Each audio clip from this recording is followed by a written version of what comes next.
Alden, na-mention ko kanina si Coco Martin sa mga inspiration mo. Yes, of course. Sino bang hindi?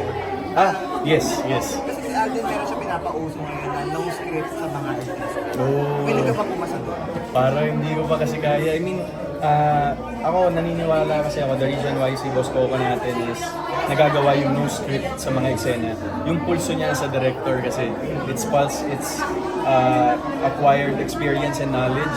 So kayang-kaya na niyang i-pull off yun. But for me, since I'm starting pa lang, baka dun muna ako sa normal route, sa safe route muna. Pero as an actor, kaya mo ba yun? Gusto ko yun. Kasi it gives more empowerment to the characters na hindi mo sila kinukulong sa letra ng script. Binibigyan mo sila hindi mo ginagawang tamad yung mga artista sa storytelling. Ito yung intention ng scene. Sige, kung anong nararamdaman mo as your character, say your line. Kasi you make the actors work also. So yun din yung nakikita kong magandang side nun na on the spot lahat. Last na lang for me, marami kasi yung kinakalampag yung mga social media ng Ann Curtis sa ikaw. Oh, why not?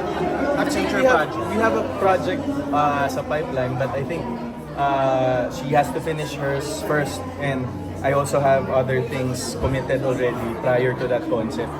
Pero I'm very much willing to work with Ann kasi I know her based on nakakasama ko siya sa mga shoots.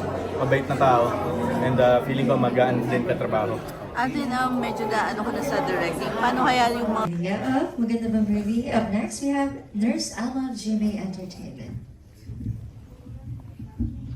Hi, good evening.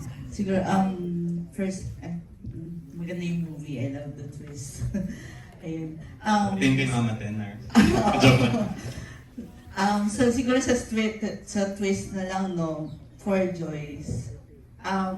Nung nabasa mo yung script na to, ano yung first reaction mo? Kasi yung, especially yung part ng revelation, diba?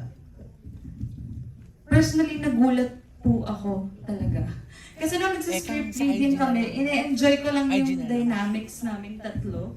Na parang tropa-tropa, enjoy. Tapos pagdating sa dulo, parang ako rin, nung binabasa ko, nalungkot ako kasi, ay, bakit ako traidor?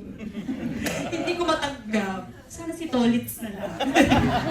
Pero super natuwa po talaga ako at na-excite ako na gawin yung pelikula.